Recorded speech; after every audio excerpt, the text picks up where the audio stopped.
children's section to the radical LGBTQ agenda. When you give today to AFA Action, you're helping to protect the innocence of children. We'll also give you a free copy of Mark's story. It's the latest DVD in our Impact series. Visit afaaction.net today. afaaction.net. Welcome to Today's Issues, offering a Christian response to the issues of the day. Here's your host, Tim Wildman, President of the American Family Association.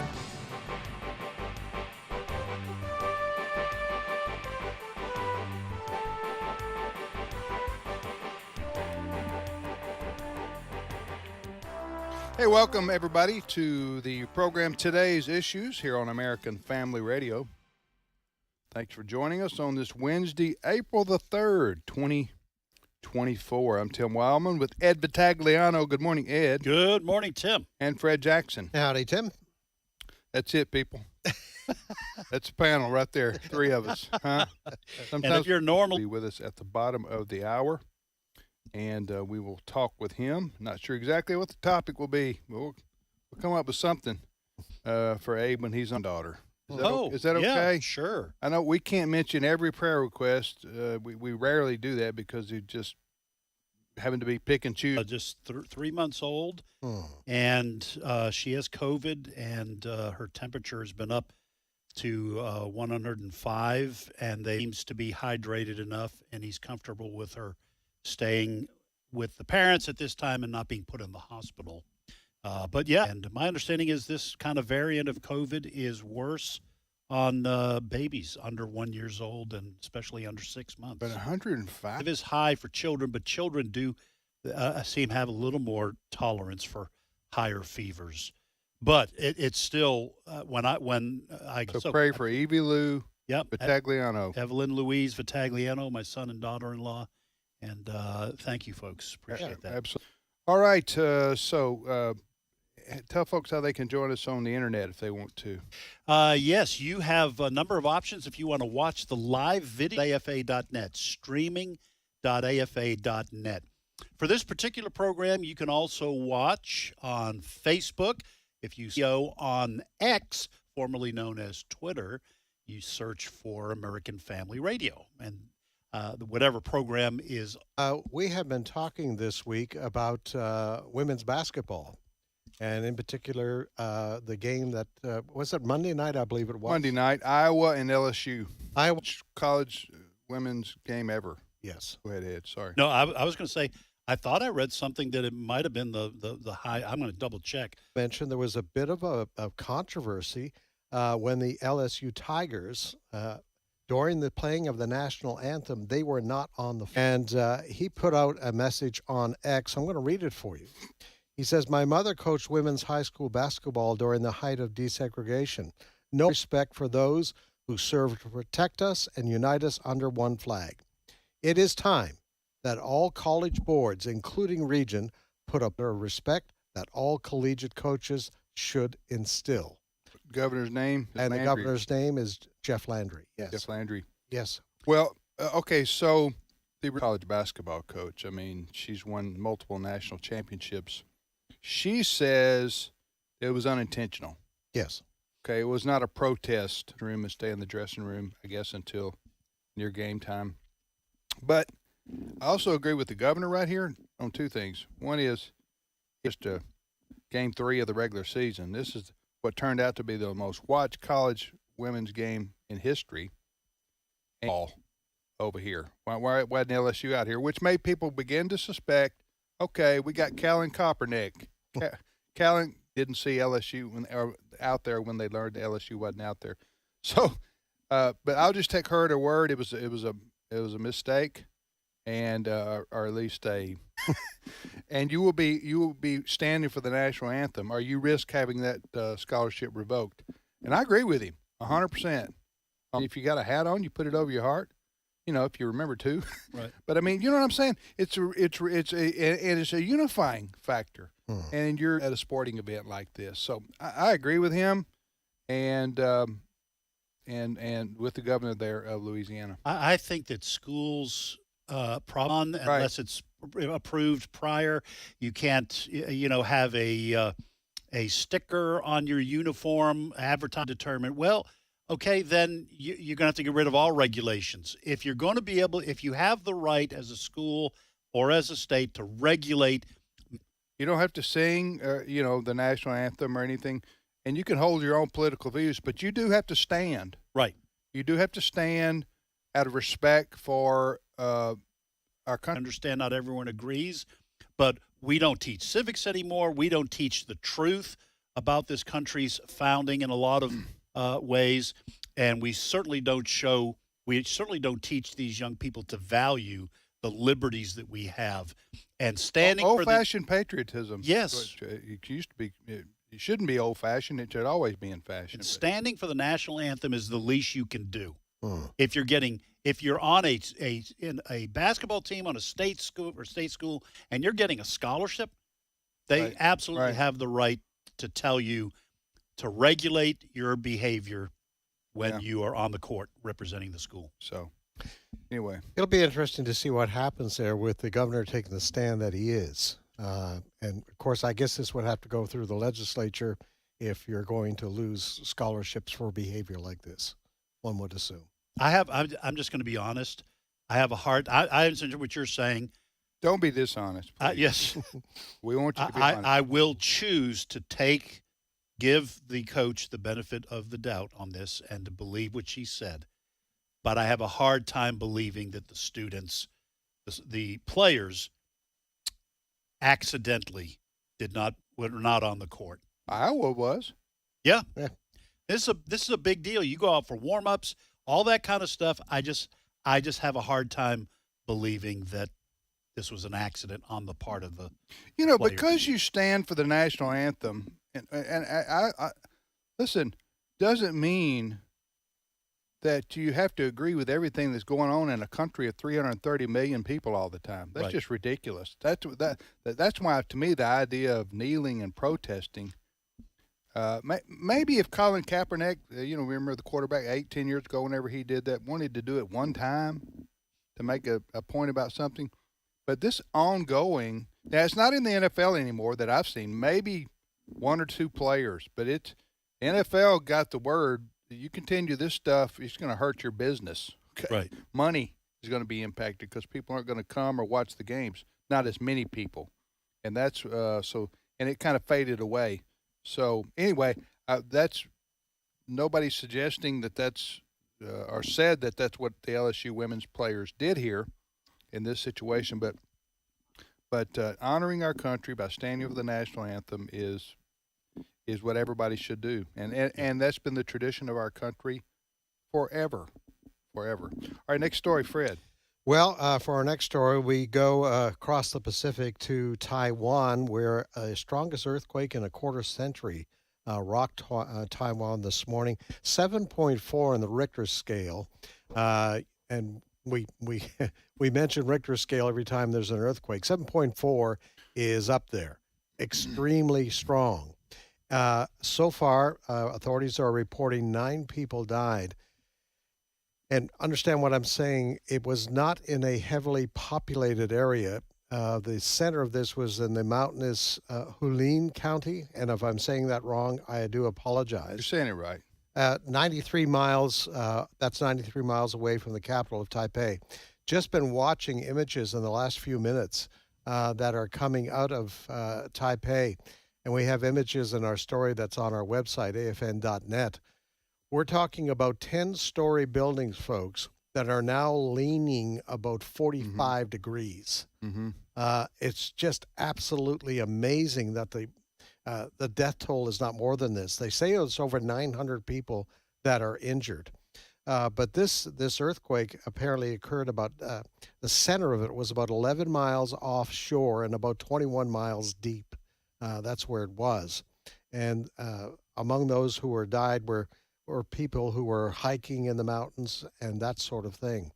But 7.4 on the Richter scale is mighty, mighty strong. Yeah, that's a big, big earthquake. And you're saying, and I'm surprised no more than that died. Yes. And of course, the death toll may rise. Mm-hmm. But, I saw those pictures of those high skyscrapers, basically. Yes. leaning, maybe not skyscrapers. I'm looking at some New York style, but look like apartment buildings. yeah. People trying What to do you- get out, yeah. walking down these really steep angles, Yeah. hallways. 7 point, what did you say? 7.4. 7.4. Now that's the Richter scale is 1 to 10, 10 being the highest. So Yes. we're talking about a stout Yes. shaking. And there's a big difference like between 5 and 7. It's Yeah. like exponential increase. Right. So we're talking very strong. And we come back home here, and this front that went through the United States yesterday, through the center part of the United States. Now, death toll very, very small so far. But the damage that's been caused in states like Ohio and Kentucky and West Is that Virginia, where the tornadoes were yesterday? that's where, yes, most of those tornadoes. We're just looking at images once again now of houses being damaged. Tens of thousands of people. I think in West Virginia, over 70,000 people without power. So this went through our state, Mississippi, kind of for the most part escaped any serious damage. The worst seemed to be the further north you went with this one. Right. The worse it became. And all of this is going to transition into a snowstorm in the Northeast.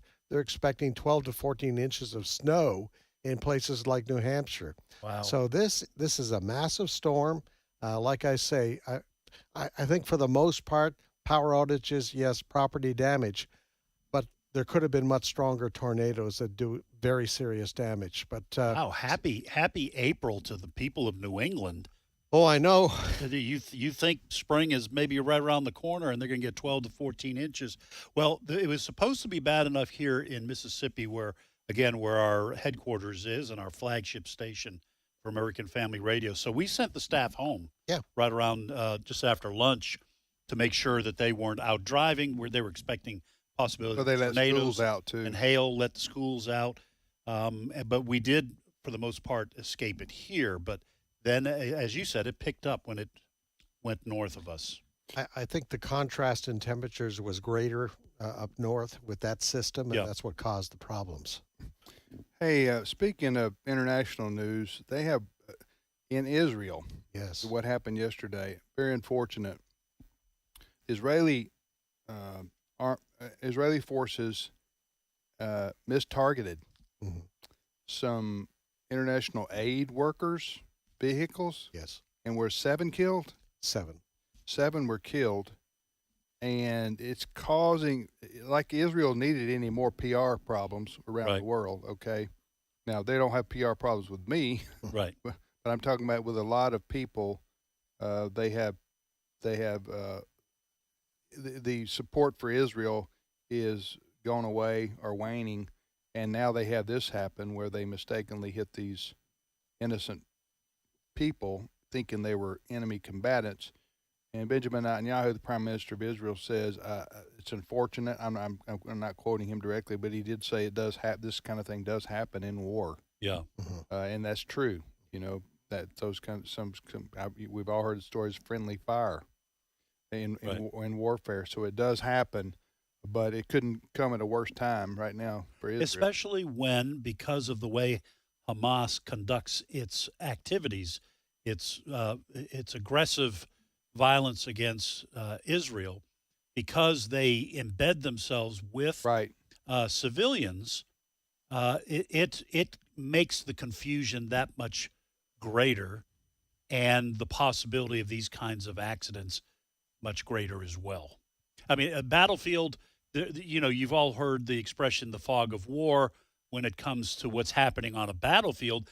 That's bad enough, knowing who's where, as you said, Tim, friendly fire.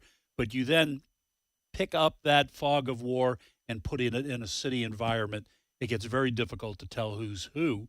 But that is part of the tactic of Hamas. Listen, in trying to sort out all this in Israel, it seems to me that if Hamas wants a ceasefire, they could let the hostages go that they've held. They took hostages on that day in October of last year, and they've still got over how many? Over 100? Just over 100, yes. Some of them are Americans? Yes. 5, I believe, are Americans. So really, you don't even talk to me about what Israel should or shouldn't do until Hamas releases the hostages that they have. Yes. I mean, they slaughtered. Remember, you have to go back in this and remember that Hamas slaughtered, butchered 11 or 1,200 people. 1,200 men, women, and children. On one day. Yes. And they The most brutal fashion. Ooh, and then they took hostages. Some of them have been released. So they've held those hostages. What are we looking at now? Is this 180 days? It's 6 months. 6 months. So I don't know why the world isn't condemning Hamas, saying you must release the hostages. Why aren't there protests out there? You know what I'm saying? Yeah. Protests for that. It seems like everything's supposed to be on Israel to stop the war. Right. Effort. So anyway, but they did have that mishap. Yes. It's sad, and sadly it happens in war. Right. You will remember when Joe Biden executed the withdrawal from Afghanistan. Mm-hmm. You know, it's amazing. The world's media has just turned against Israel even long before this incident. Yes. We're just seeing story after story. But remember what happened when Joe Biden was withdrawing our troops out of Afghanistan. What happened then? There was a family with their kids that was bombed. Right. And then the loss of American soldiers' life at the airport. Right. But the mainstream media kind of excused Biden on that. Right. You know, oh, sorry, it just happened. But this happens in Israel, and I look at Associated Press, MSNBC, CNN every day. You would not believe how they're going on and on and on, as if Israel did this deliberately. Yeah. It's anyway. Yeah. All right, in a related story, we talked about this yesterday on the program, that Biden had invited a group of Muslim leaders to the White House last night for the kind of wrap-up Ramadan event. And other years they have shown up. Last night, they did not. They were invited to the White House for this Ramadan event, these Muslim leaders, and they did not. In fact, the only people that showed up were people who work for the Biden administration, who happen to be Muslims. They say they're upset because they feel that the Biden administration has too much support for Israel, and they want that to stop. And this is just an extension of what Biden and the Democrats are facing. We've talked about what happened in Michigan when he was up there a few weeks ago. So so they're supposed to have a lot of Muslims at a dinner or something? An iftar dinner. It's the wind-up of the Ramadan season, yes. Which is a Muslim holiday season, right? The number one Muslim holiday season. I don't know when it starts or when it ends. Ramadan is what they call it, but so they did. So, but what? Here's the thing, with respect to presidential politics, what are they going to do? They're going to vote for RFK or Trump? Huh? Yeah. Where are they going to go? Well, we've seen what they've done in the primaries. They've written in something else. They're not supporting Biden. This is what happened in Michigan a few weeks ago in their primary. Yeah. Well, what are you looking up there, brother? Well, I was just looking up to see which president hosted the first Ramadan iftar dinner to celebrate Ramadan. I was trying to find out if it was probably Bush. If it was George W. Bush after we went to war in Iraq and Afghanistan. But it looks like it started in 1996 when Hillary Clinton hosted a Ramadan Eid celebration dinner, and Bill Clinton did the same thing. So I thought it might have been Bush, but I don't think it was. All right, we're going to take a time out right here. Abraham Hamilton III will be with us in just a few minutes. By the way, Trump did not host an iftar dinner at the White House in 2017. In 2017. What Yeah. about the other years? He reestablished it in 2018 and 2019. Trump did? Trump did. Okay. All right, we'll be back in a minute. Stay with us. You're listening to Today's Issues on the American Family Radio Network.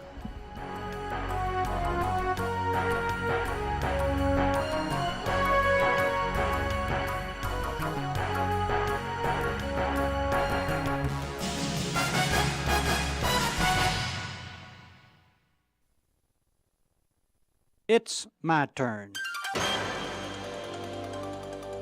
Here is your host for My Turn, Don Wildman. Once there were two farmers. One farmer was a devout Christian man. He was honest, fair, always helping anyone who needed help. The other farmer had no use for the way of the Galilean. He cheated, lied, stole from his neighbors. His one sole objective was to make $1. How he made the dollar wasn't important, just that he made it.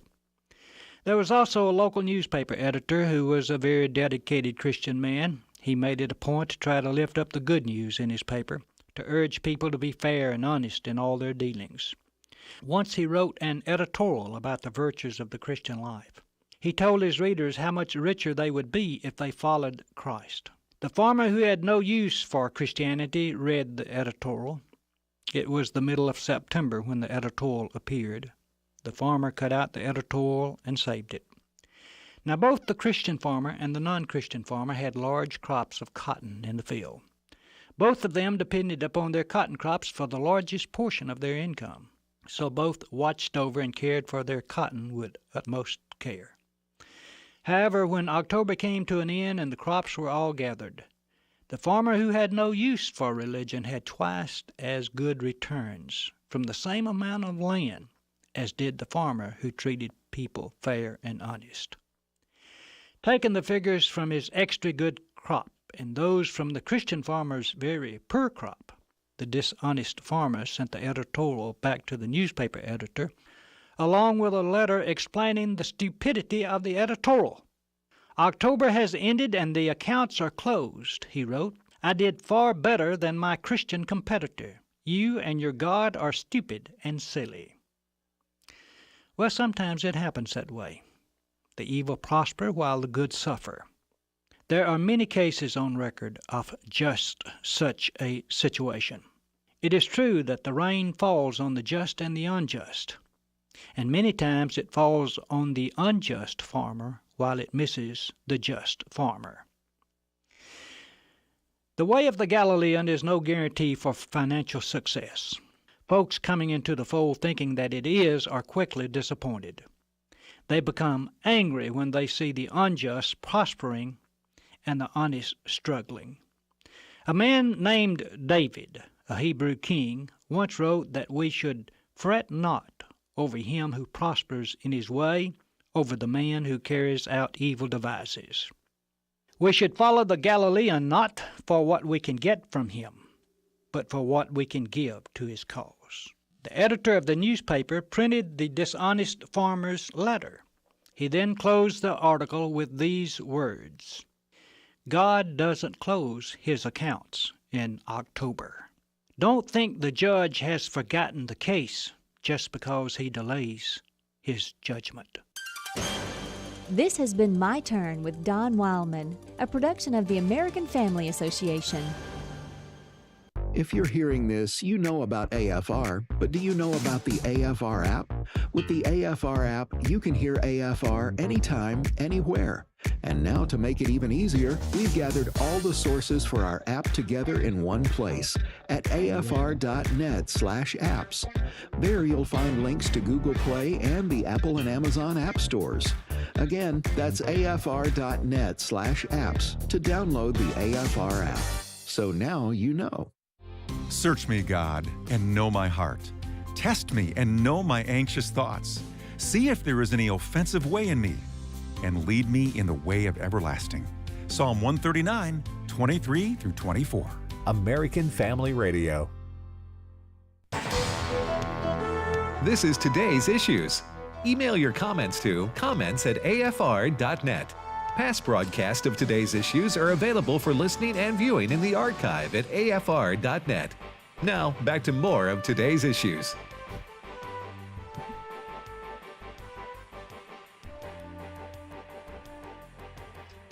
Hey, welcome back to today's issues on the American Family Radio Network. Thanks for listening to AFR and this show. I'm Tim with Ed and Fred, and we thank you again for tuning in each and every day. If you want to send us an email, it needs to be positive and encouraging. We call that a K-Love email here because K-Love Radio Network bills themselves as positive and encouraging. And I'm not saying they're not. I'm saying that we want an email. We want the same treatment. That's right. You're going to take time to email us? It needs to be affirming. Yes. Huh? All right. If you want to send a negative and discouraging email to us, who can they send that to? Brent, what's your email address? Brent Creeley, our producer. He likes reading those things, to bring him down during the day. Anyway, so if you want to use our email address to send us an email, comments at afr.net, comments at afr.net is our email address. All right, is Abraham Hamilton III on yet? You haven't heard from him? We're working on it. We're working on hearing from I think him. there's some technical difficulties. Oh, okay. Technical difficulties. And what follows that phrase, Fred, usually is beyond our control. Yes. Huh? Beyond our control under normal circumstances. Right. We are experiencing technical difficulties beyond our control. Well, while we wait on Abe there, speaking of that, I'm upset by this new technology that has to do with you have to find the certain spot to get your soap on your hands in the restroom. Then you have to hit the certain spot to get the water to come out. Yes. The spout. I'm with you. I call hear it a you, spout? brother. You preach. You and I are together on this. I don't know where Fred stands on this. He's and Canadian. I don't know. after 5 minutes of messing with the soap and the water, trying to find the perfect spot for it to come out, then you got to find the perfect spot on the what? The paper towel. Paper dispenser. towels. So I spent 17 minutes the other day washing my hands. And Trying to. You know what? I'm tired of it. Yes. I'm not going to take it anymore. But there's now a reason why they're supplying nice music. Yes. Yeah, we do have nice music in our restrooms. It brings the tension down. Yeah, no, that's it true. doesn't. Right. We got It doesn't. we got waterfall music. We got spa music. We Little got all birds. birds Listen, chirping. There are some technological achievements that do not have to be improved upon. Thank you. Okay, when you have reached the stage Yes. where you pull a lever up Yes. and water comes out, Yes. stop. That's it. Okay, you have reached the pinnacle. Yeah, Because- you're overthinking this thing. You are overthinking If you it. have to try to improve on what you just described, Yes. that is a water faucet, a sink, Yes. and you got a little knob. Got a handle. A Up, handle? Up. water comes out, down, the water stops. Okay, you can even turn to the right or to Right. the left for hot or cold water. Yes. Furthermore, okay, so you just got me wound up. No, I'm with you. I think All this the needs to be said. bathrooms in this building, the settings on the faucets where you're supposed to put your hands under Right. are different. Yes. And So- we have a new building here, and We we're have a new appreciative building. of it. It's paid for. And I'm tired I of mean- it. I want a new building.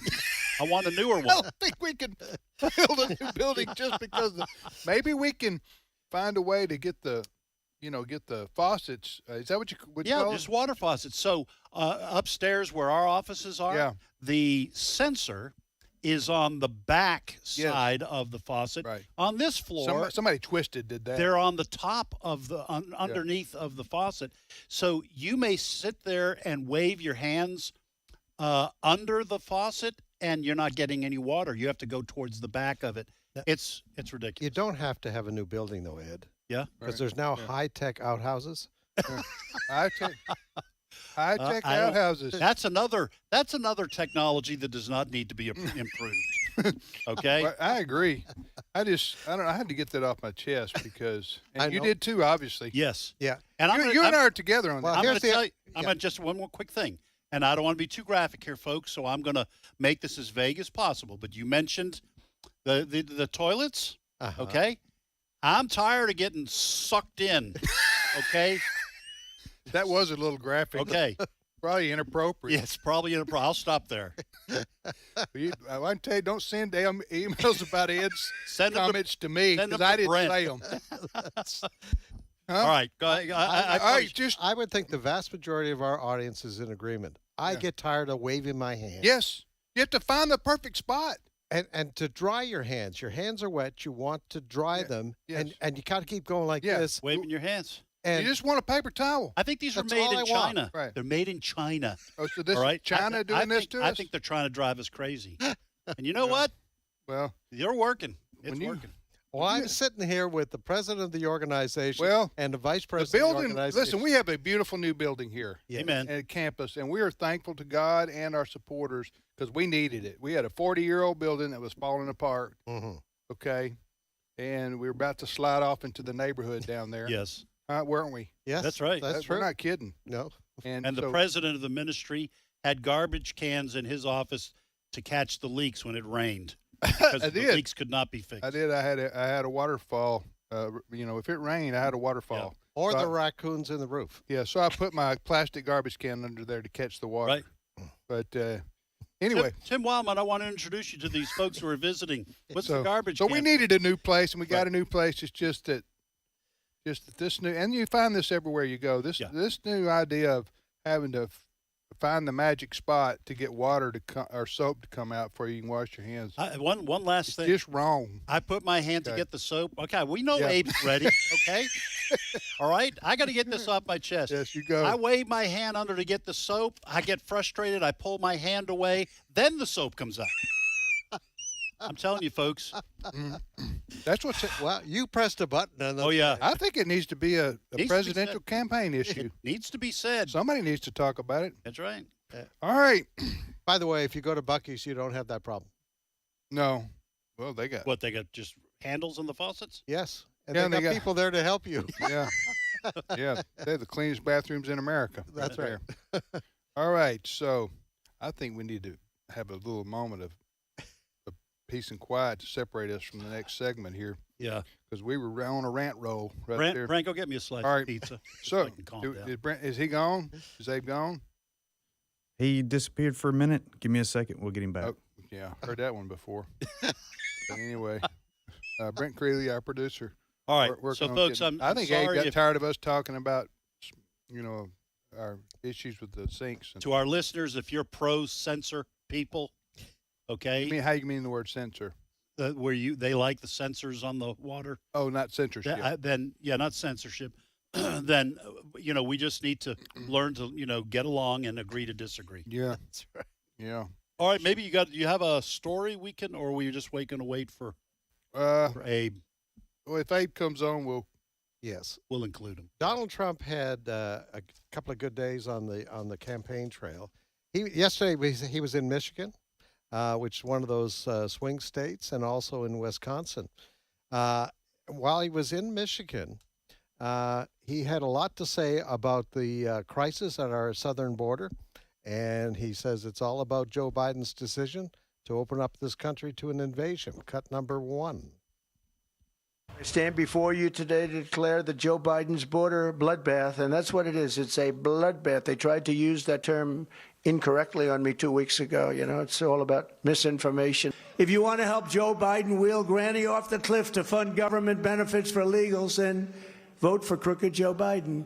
But when I am president, instead of throwing Granny overboard, I will send Joe Biden's illegal aliens back home. We have an empty podium right here to my right. You know what that is? That's for Joe Biden. I'm trying to get him to debate. I'm calling on Crooked Joe to debate anytime, any place. We'll do it anywhere you want, Joe. he's sounding more like a prize fighter now. Oh, yes. Huh? Like he's ready to put on the boxing gloves or something. WWE promoter or anytime, any place. Well, he's highlighting the overarching theme there is he's highlighting Biden's number one problem with American voters right now, Yes. and that is the letting millions of people in here. And you know what? That's Illegally. That's surprising to me that's the number one issue. Yeah. I would have thought it would be the economy and the inflationary pressure. Economy and inflation is number 2, but let me tell you who. Okay, I don't like that this is the number one issue. It shouldn't be, because Biden shouldn't have done what he did. Right. That is, destroy our border intentionally. Right. You know what he did it for? Just to say I'm not like Trump. So I'm just going to everything Trump did to control our border, Biden got rid of in the name of stopping the bigotry. Yes. And that's what That's what he said. So, and they bragged about it Right. early on, but now it's a number one. But you know who he needs to thank? Who Donald Trump needs to thank is Greg Abbott. Oh, yes, in terms of making this an issue that even affects blue cities and blue states. Yes. Governor of Texas. Yeah. And also Ron DeSantis of Florida. Governor of Florida, Ron DeSantis, same thing. He said, and we got another story involving Governor DeSantis. Is Abe there? Abraham Hamilton III now joins us. Abe is a constitutional attorney, and he's the host of the Hamilton Corner each afternoon here on American Family Radio from 5 to 6 o'clock Central. Good morning, Abe. Good morning. How's it going, brother? Or should I ask? Going well. Just trying to get the technology coordinated, but Are you on your cell we got phone? it going. You're on your cell phone now? Now I am. Yeah, Comrex wasn't working this morning for some reason. Comrex, for those who don't know, is a portable piece of equipment that allows us to broadcast from somewhere, and it sounds like we're in the studio. Yeah. So, but that's not working right now. Kind of like our faucets around here with these automatic. We already did that. Yeah, we did that. Yeah. But I'm going at it again. But we need to get deserves Abe. round two. Yes.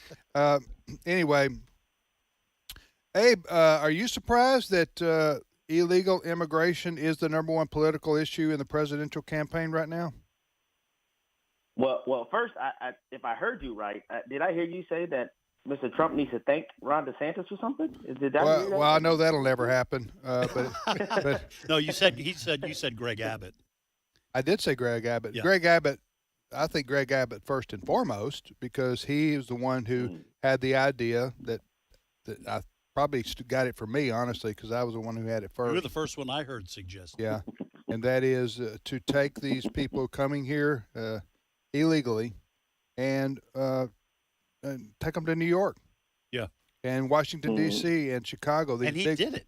He said it. And Abbott did it. Yeah, he sent them. And now, again, Governor Abbott of Texas did not force these people on the buses. They wanted to go. Why?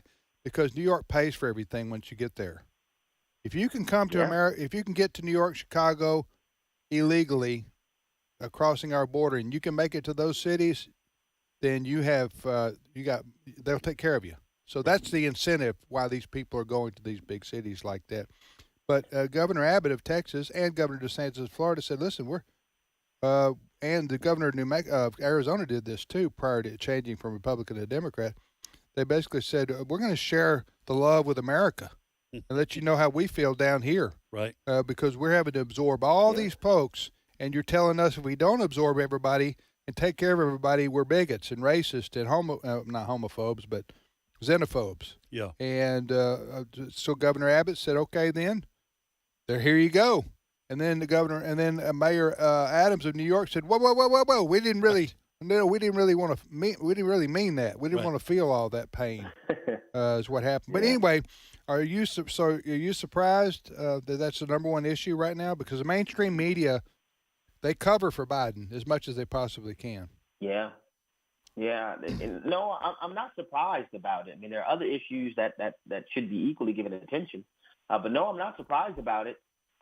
Surprised by it because people are experiencing real impact from it on the ground, in terms of housing, in terms of employment. There's great competition for some of the jobs, especially in many of the inner city communities around the country. And combining that with the way that not the mainstream media, but you do have alternative media outlets that are covering it. I know I cover it on the Hamilton Corner extensively. To highlight the fact that it's not something that's happening accidentally. This is actually the intentional policy prerogatives of the current administration. Hey, switching gears a little bit, but staying with the world of politics, Abe, we were talking about this at a meeting you and I were in the other day. Looking ahead to 2025, after the presidential election is over, and we know who the winner will be, either Biden or Trump, right? I mean, it's going to be one or the other. So how many Supreme Court justices do you think the next president, or the next presidential term, the next 4 years from 25 to 29, no, 25 to 28, 25 to 28, or whatever it is. 4 years, people. Yeah. 4 years. Yeah. Well, how many you think we're going to have? be. How many Supreme Court justices are going to retire during that period? I mean, it's not that I want this to happen, but Okay. it's very, very reasonably likely that you have at least 2, if not 3. You know, Justice Thomas has talked about wanting to retire. Justice Alito's name has been discussed quite frequently. They're both in their 70s. We can't lose those. We cannot lose those two. Unless they're mean, replaced by a Republican. Yeah. Like I said, it's not that I want this to happen. Right. You know, it's not only the potential of losing them, but replacing them with someone equally committed to constitutional fidelity. You know, it is the unfortunate reality that Republican presidential nominations have not always been very, very, very solidly faithful to strict constructionist originalist interpretation of the Constitution. But for some reason, though, whenever Democrat presidents appoint Supreme Court nominees, they all tend to be committedly anti-Constitution, unfortunately. So that is a very, very precarious situation, and I think that the American people should consider greatly as we go to the polls this fall. We got Justice Alito.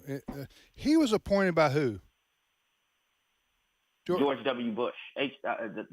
George W. Bush. Samuel Alito was. So George W. Bush deserves credit for that appointment. Mm-hmm. And then you have Clarence Thomas, who was appointed by George H.W. Bush, right? Yes.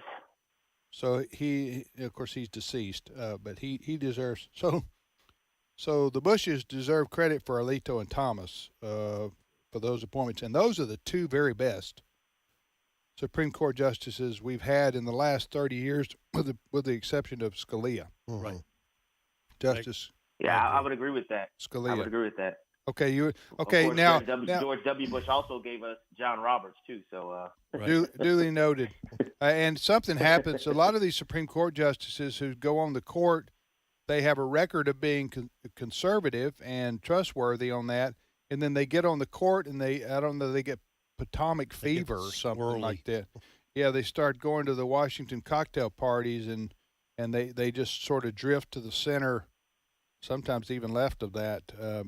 But anyway, so I say that to say the presidential election this fall will be very crucial to the what the Supreme Court of the United States looks like in the next 8 years, because whoever appoints the justices, they're likely to appoint like a 45 or 50-year-old. You know what I'm saying? Yeah. So, and I think you do right by pointing that out too, because there's a lot of emotion, there's a lot of heightened rhetoric, there's a lot of hyperbole that goes into presidential campaigns.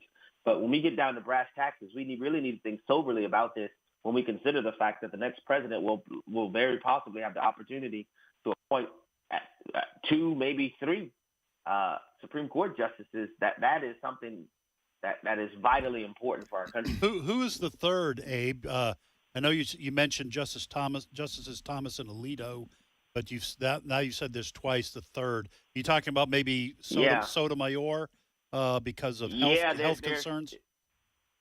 Yes, that's exactly right. There are some health concerns with Justice Sonia Sotomayor, and there's some people from the left who even have attempted to encourage her to resign now so that Mr. Biden could appoint her replacement. So it is because of her health concerns that I keep saying potentially 3, depending on how her health holds up. Well, that's not a bad idea, politically and strategically speaking, for the left, is if you get her, Sotomayor, to retire, then Biden can appoint a Supreme Court justice and have it confirmed by the Democrats who control the Senate, who is 30 years younger than Sotomayor. And so that wouldn't be that's what they wanted Ruth Bader Ginsburg to do during the Obama years. You remember? They wanted her to retire. Oh, yeah. So they could appoint a much younger version of her, but she didn't do it. And as a result, she died during Trump's presidency, and he appointed, Amy Coney Barrett, wasn't it? To replace her. Yeah. So, again, I don't hope that happens, but that is strategically. It's part of the calculation that's made during an election year. Yes, yes. So anyway, well, listen, Abe, what's coming up this afternoon on your show? I'm going to have the opportunity to interview Dr. Cal Beisner, who's the founder of the Cornwall Alliance. I'm going to talk realism concerning the climate catastrophism and the climate alarmism, and to compare that to science and objective facts and see where things fall. Yeah. Also, ask him his opinion on these automated sinks, because they're there because you got to get to net zero by 2050, Tim. Net zero. Well, you got to find the perfect spot for it to send you the water, and then it gives you about 10 seconds of water. And I'm just going to be honest. Do it again. I'm not going to be here in 2050. Yeah. I don't care. You don't care? It doesn't care about the planet. I don't care about the getting to net zero. No, he didn't care. That's a drink anyway. That's right. It's like a Diet Coke. It's a net zero. Net zero. All right. Thank you, Abe. Appreciate it. All right. Thank you. Am I right? I think I'm right. I think that's. I think there is a net zero. I'm not sure. I think it means calories. Yes. Not like not carbon emissions. Carbon emissions. You drink a net zero that's for carbon emissions. That you are gonna have to go to the hospital. Probably gonna have a taste problem involved there. Although, you know what? I'm just backing off because we're slipping towards that kind of discussion where I don't know when to shut up. Right. So, does Diane tell you this? Yes, she does. Don't say it. Well, I used to run when I was preaching, pastoring a church part-time while I worked here. Yeah. I would run jokes by her when I was preparing. Say, I'm going to open up with this joke. And she would go, no. First of all, most of the time she said, well, that's just not funny. But then other times she said, no, you can't say that. Right. No, you can't. So I listened to my wife. Right. And it saved myself much embarrassment. But she's not here on this show. Right, that's what right. That's so let it go, Ed. Yes, that's why you're free range. Yes. Free range meatball. That's what I am. You just did an ethnic slur on yourself. You know what? Right? If I had a CB radio, that would be my handle. Free range meatball. Oh my goodness gracious! All right, so we're just about at the end of the program. Well, this hour. This hour. Give us a good word, Fred. Where are you in your daily Bible reading or study now? You still teach Sunday school? No, not right now. But I'm in Hebrews, and just enjoying the initial chapter. I wish I were. I'm in Ezekiel, and I can't wait to get through with it. No, I'm in year 2. I don't go through the Bible in a year. I've done that before, but this time I'm just going through kind of systematically, and you don't feel rushed. You don't have to feel rushed. No. And I like to stop and read the commentary. Yeah. And kind of just dig in a little bit more. But you guys know this. You can go through the Bible year after year after year, and every time you see something new. Yeah. Mm-hmm. And something that just resonates at that moment that is so important with what's going on in the world, what maybe is going on in your life. Right. And God just gives it to you. The Holy Spirit really is a gift from God. Absolutely. He's described as a gift from God. Yes. And he really is, because he does do that with the scriptures. Yes. I've read it before, but this time, it just rings. Amen. Amen. When you are going through the Old Testament, sometimes it seems like it goes on forever. Tim just Jeremiah. loves those judgment I'm going to be honest. passages. Jeremiah, Lamentations, and Ezekiel are just hard to listen to. You know what I'm saying? Yeah. Now there are some lessons there, right? And a little bit of encouragement. Namely, God is ticked on a consistent basis at the rebellious, sinful actions of the Hebrews. Yeah. Speaking of Hebrews, that for some reason won't quit. Yes. I've just synopsized those books, right? That's right. All right, we'll be back in 5 minutes. Stay with us.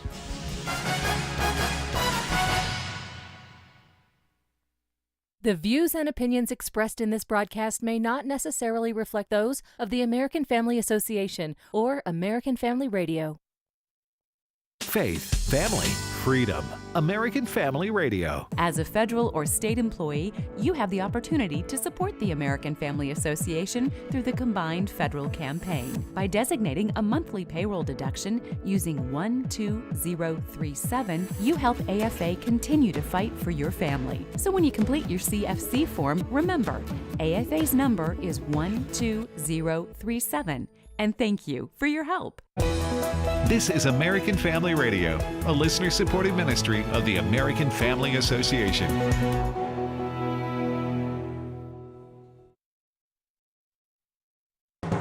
American Family News, I'm Rusty Pugh. Officials in Taiwan say nearly 100 people remain trapped in collapsed buildings and road tunnels after an earthquake. Greg Palcott reports. A 7.4 magnitude earthquake rocked Taiwan Wednesday, the strongest tremor to hit the island in at least 25 years, killing 9 people, injuring nearly 1,000.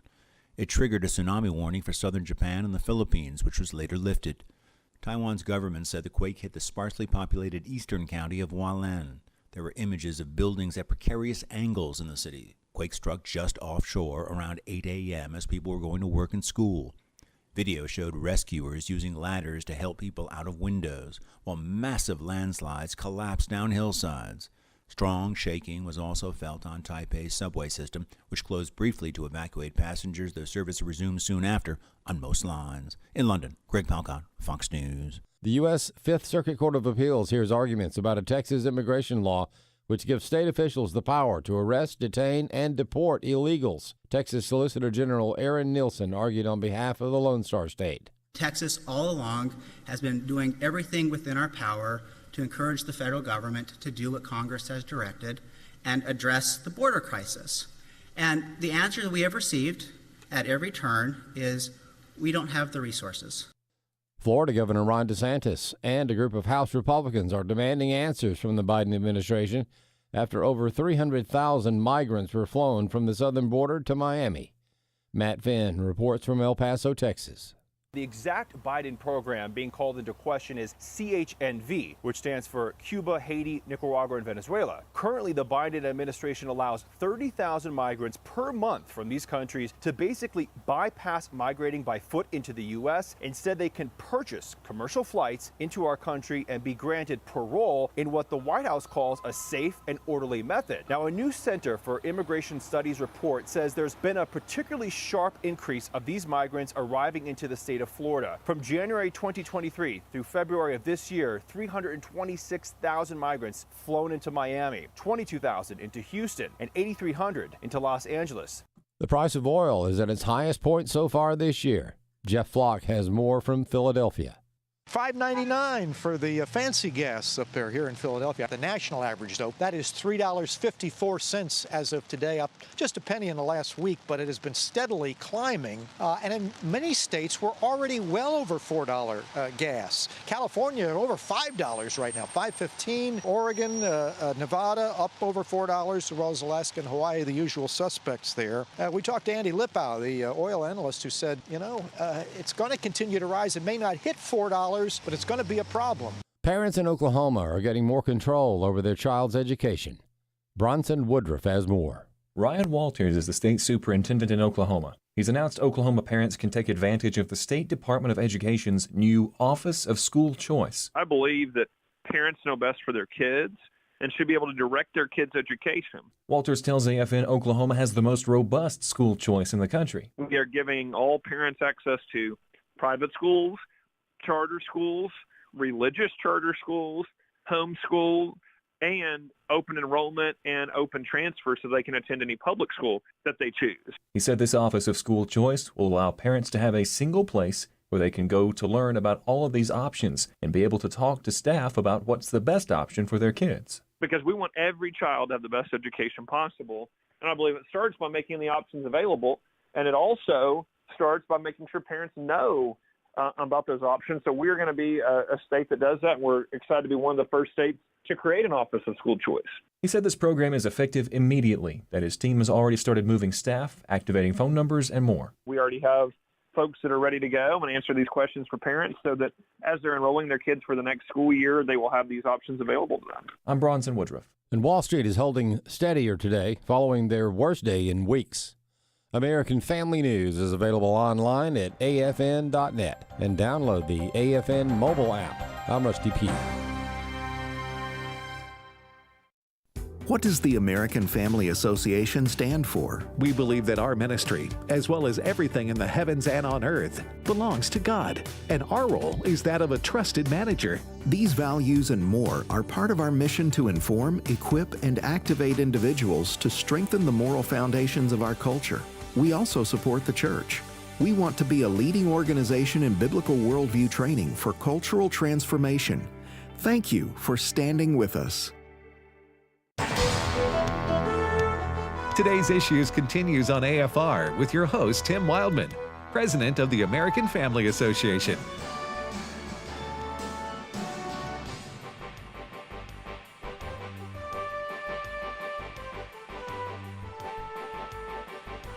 Hey, welcome back to Today's Issues on the American Family Radio Network.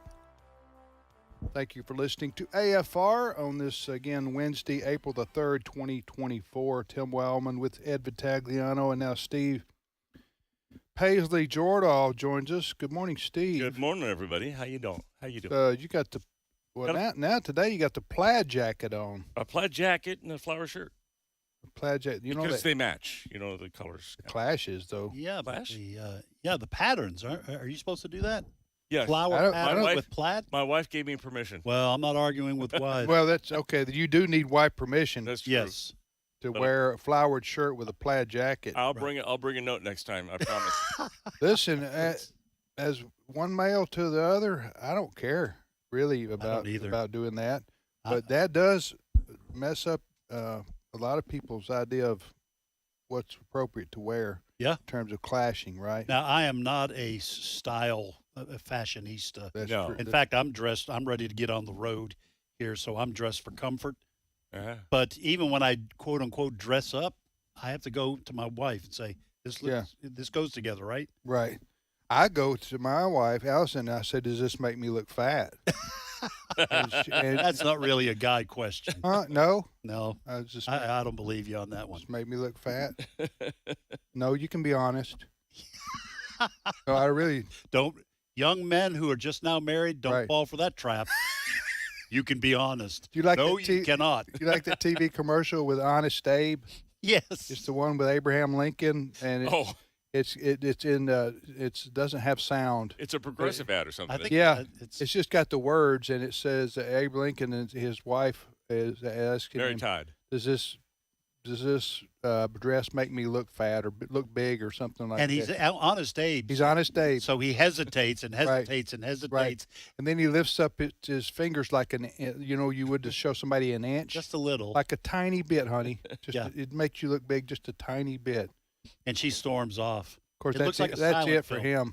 Huh? It looks like a silent film.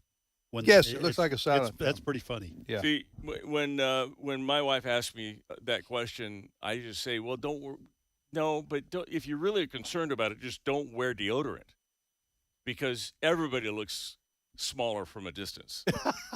Bada boom. Bada boom. I always tell my wife asks me that question, does it make me look fat? I say, listen, if you have concerns about your weight, lose some weight. No, you don't say that. I know you don't say that. How's that couch feeling about now there, Ed? And then out loud I say. Right? You say, honey, it's about your personality. Yeah, I don't say that either. She's got a great personality. You just say.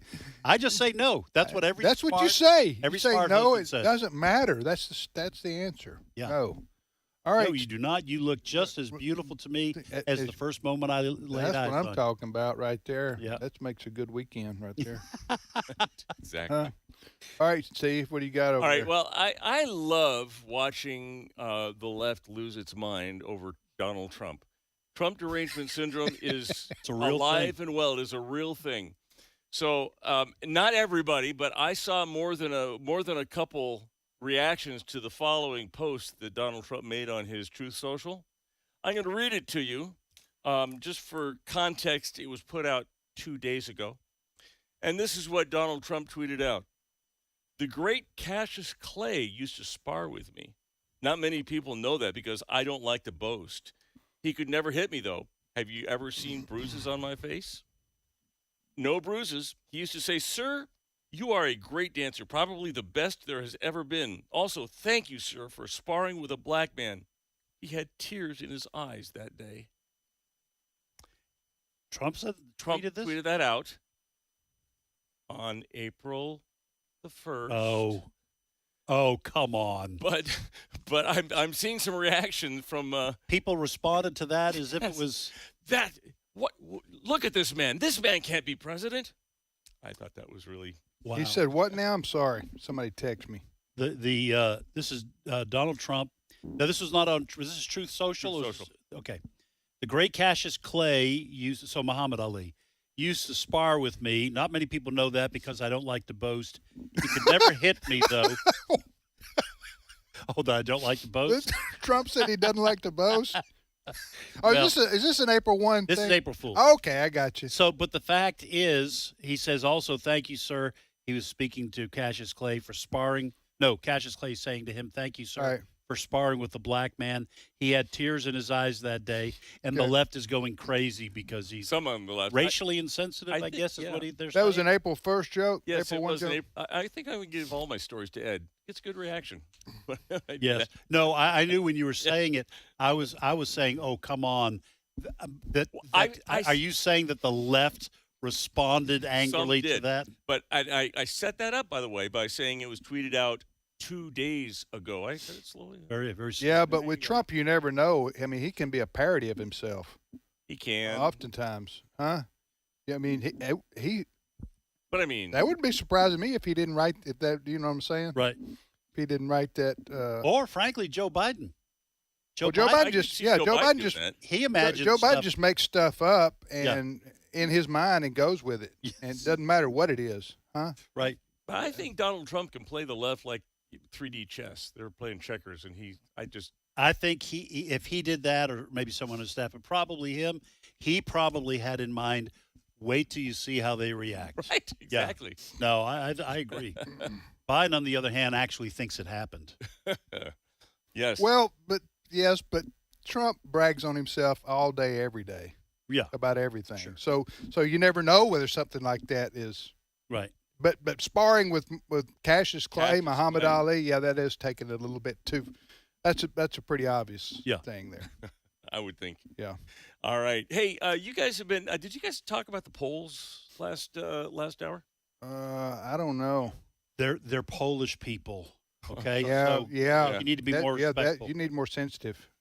Can I buy a vowel? I don't know what are you talking about the polls? The Joe Biden Donald Trump polls. Go ahead. Donald Trump. You talk about them. Well, a whole raft of polls have come out, and Donald Trump is beating Joe Biden mostly within the margin of errors in a lot of the battleground states. But the reason I bring this up is because Democrats are starting to get a little worried. And one of the things that they have done for as long as they've been trying to get voters out is they have gone on college campuses and they have hired college kids to register their peers. Now, you have to, if you're registering voters, you have to take all comers. You can't just say, "Oh, I'm only registering Democrats." But they always thought it was a safe bet. If you go on a college campus and register voters, you're going to get Democrats. Well, according to a new memo out, there's been a shift. Roughly 1 in 5 citizens of voting age who are unregistered are leaning toward Republicans. And so now they're saying, we're going to be registering a lot of Donald Trump supporters. So they're trying to figure out how to tweak their scheme, their agenda here to get just Democrats. But this is what I found really interesting. I don't know where they come up with these numbers because they didn't elaborate on this, but this pollster, who is, by the way, from nonpartisan groups allied with the Democrat Party. I don't know what that means, nonpartisan, it allied means with nothing. Right.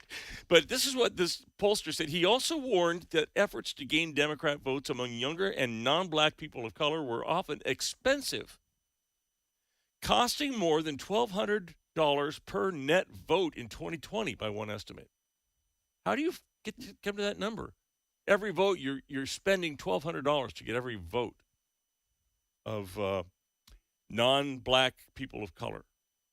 Okay, the only thing I can think of is that they are top heavy in terms of whoever's overseeing the program, they're getting paid big bucks. How else could you explain I that? don't know. Well, I guess it costs to put ads out. You target ads towards. Okay. Maybe that's what they're doing. All right. Among voters of color, he wrote, only African American registration is clearly a prime opportunity, adding that netting Democrat voters among black people cost about $575 per vote in 2020. Do you know how many people voted for Joe Biden?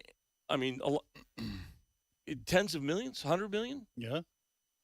Times that by $1,200 per vote. That's a lot of money.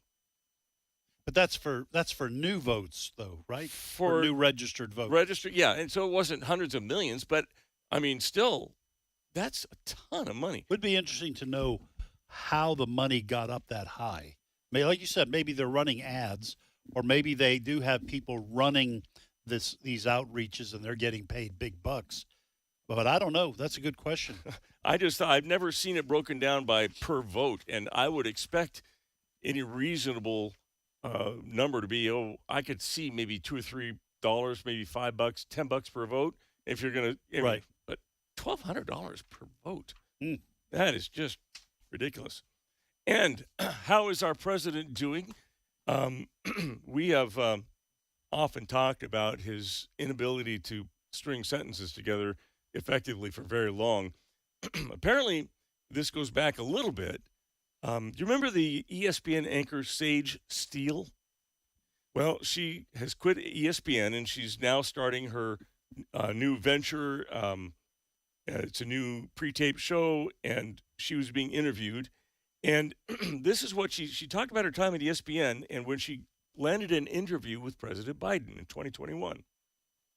She says she was handed a script that every single question was scripted for her. She could not go off script. They said she was told, you will say every word that we write out. You will not deviate from the script. And so she talked about, by the way, this was the interview where it came out that Biden supported the boycott of the All-Star game in Atlanta. Remember that? Yeah. Well, that was Sage Steele. Thank you, Brent. That was Sage Steele that elicited that from Joe Biden. But every single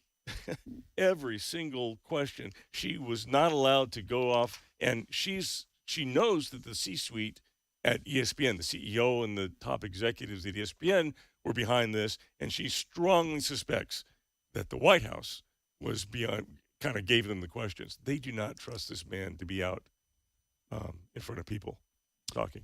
Well, listen, that's I don't doubt that is who was behind it, because the White House and the staff there have, including during the 2020 election, he was basically President Trump at the time was saying he's just hiding in his basement. Right. They were keeping him away from the public eye. And we've kicked around whether or not we think Joe Biden will actually debate. I don't think he will.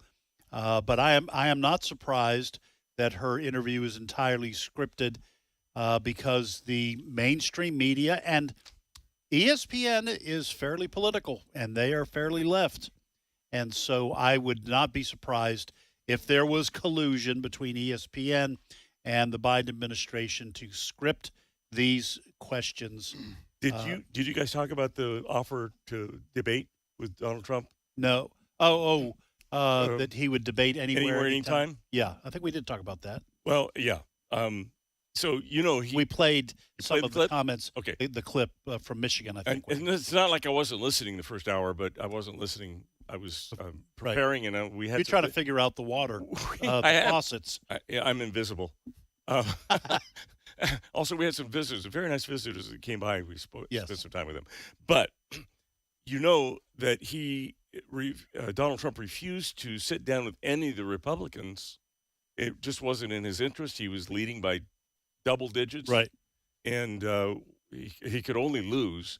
Well, he now figures, and I think he's right, he can only win with the debate against Joe Biden. He's putting the pressure on Joe Biden. Now, if you're the Biden campaign, you're kind of in a tough spot, because if you say, no, we don't want to give the man a platform or whatever excuse you use for not putting your candidate up against him, they say, "Oh, you're scared." I now see that you know he's not capable of doing it. And if he says, "Yes, I will debate," well, that's a wild card. He They can't. just I don't think Joe Biden can stand up on a stage for 2 hours and think clearly enough to engage in a debate. I think he won't debate, but I think his excuse will be Donald Trump is a criminal. He's under investigation, and I'm not going to give a criminal or somebody who instigated, an attempted takeover of the government, insurrection, what have you. I'm not going to give him a platform. I think that's Joe Biden's probably only option. Wink, wink, nod, nod. Right. What if he just says, "Listen, Trump didn't debate any of the Republicans. I'm not debating him." I like that. Yeah, that's I hadn't thought about that. That probably could fall into his playbook. Well, he didn't debate. I understand why Trump didn't debate, but I'm just giving you a response from Biden that would I think would work for most people. Yeah. Just say Trump didn't debate any of his competitors. Now I'm not debating him. I don't know if we talked about this off the show or on the show. Sometimes it's hard. Maybe you weren't paying attention the first hour either. No, it wasn't today. But what if RFK Jr. Scores high enough or qualifies to be on the stage? I think it depends on the percentage of voters who say they would consider voting for him. Do you guys think? What would you guys think about a three-way debate? Listen, I'm not voting for RFK. He got too many far left issues. Right. He's very good on a few things, but Trump nor Biden want RFK on there. I agree. On the stage. He's younger. He's more articulate for the most part.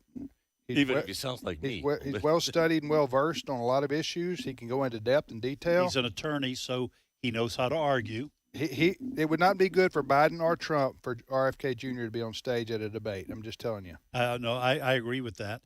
And so you might have both camps say, no, we're just not going to have any debates. If RFK qualifies, you got to. What is the threshold?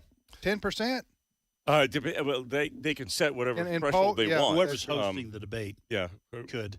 Let me see what the latest. And I'll tell you this too: most of the polls have shown that I don't know what the percentage is. It changes, but there is a significant percentage of the American electorate that doesn't want either Trump or Biden to be in the race. So RFK Jr. is automatically the outsider that could draw attention from folks who don't want either Biden or Trump, which I guess is what a third-party candidate hopes for. I've heard people say that he will draw more people from Biden than he will from Donald Trump. Yeah, to me, it's a toss-up. I don't know. Yeah. But anyway, I just threw that out. I don't see any news. We'll find out. I just looked at news about qualifying for a debate, and there's nothing more recent than 2023, so they're not thinking about it at this point. All right, what else you got? All right. Did you see that? Of course, we talked about how Joe Biden declared Easter Sunday as the Trans Visibility Day, right? Yes. Did you see that now Donald Trump is saying, well, fine, you do that. I'm going to create a Christian Visibility Day? Yes. Do we have him saying that, or is this just a quote we have? I think it was a quote. I do not have him saying that, but he said it.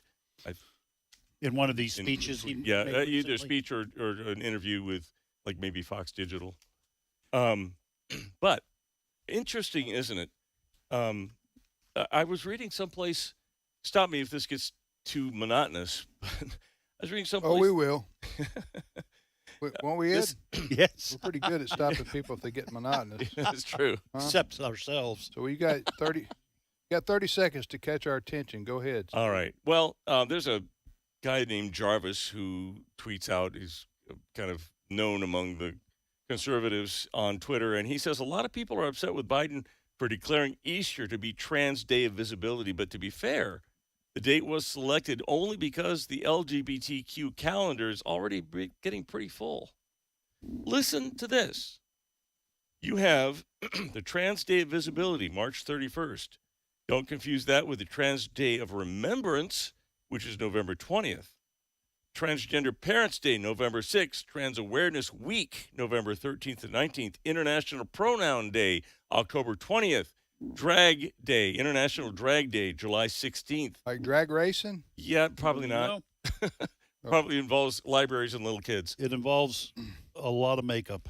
Yes. Intersex Awareness Day, October 26th. Agender Pride Day. A as in not, like agnostic. Yeah. No Gender Pride Day is May 19th.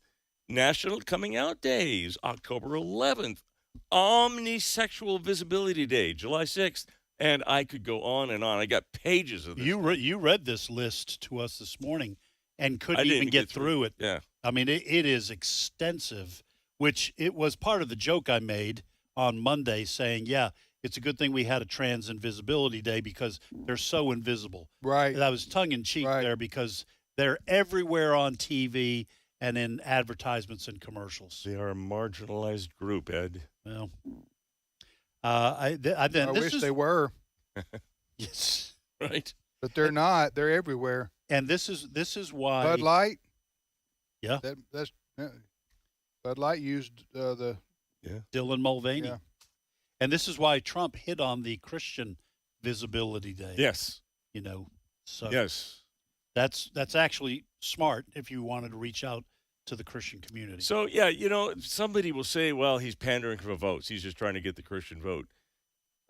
Maybe, but he has a point when you get that many days on the confused sexuality days. Right. And Christians are kind of it's the only group you can continue to make fun of and with impunity without, being called any names. So, all right, one more story?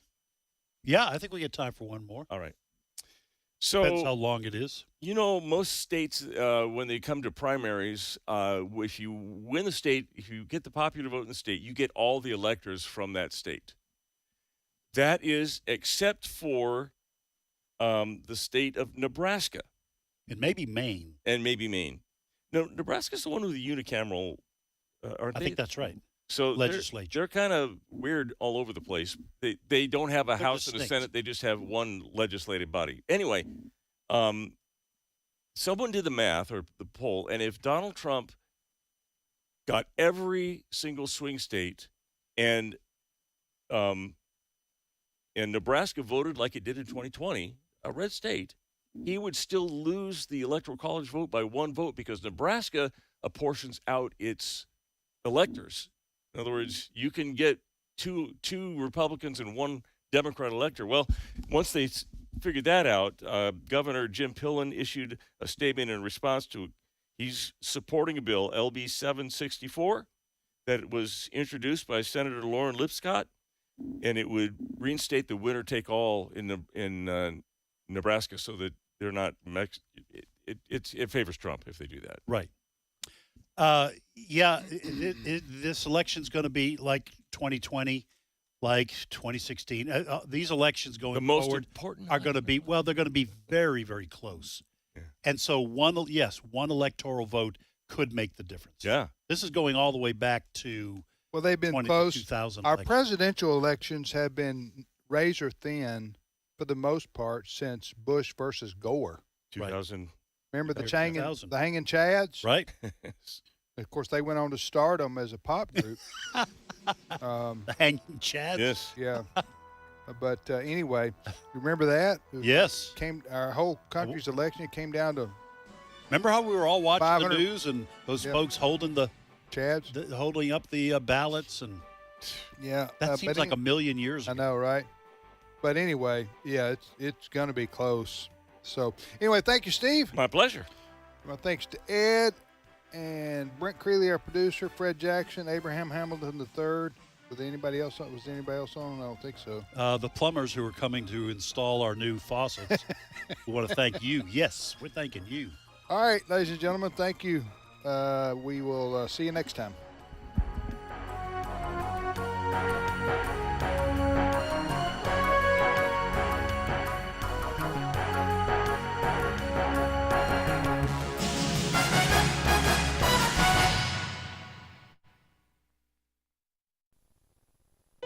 live in a day when America's families are under attack like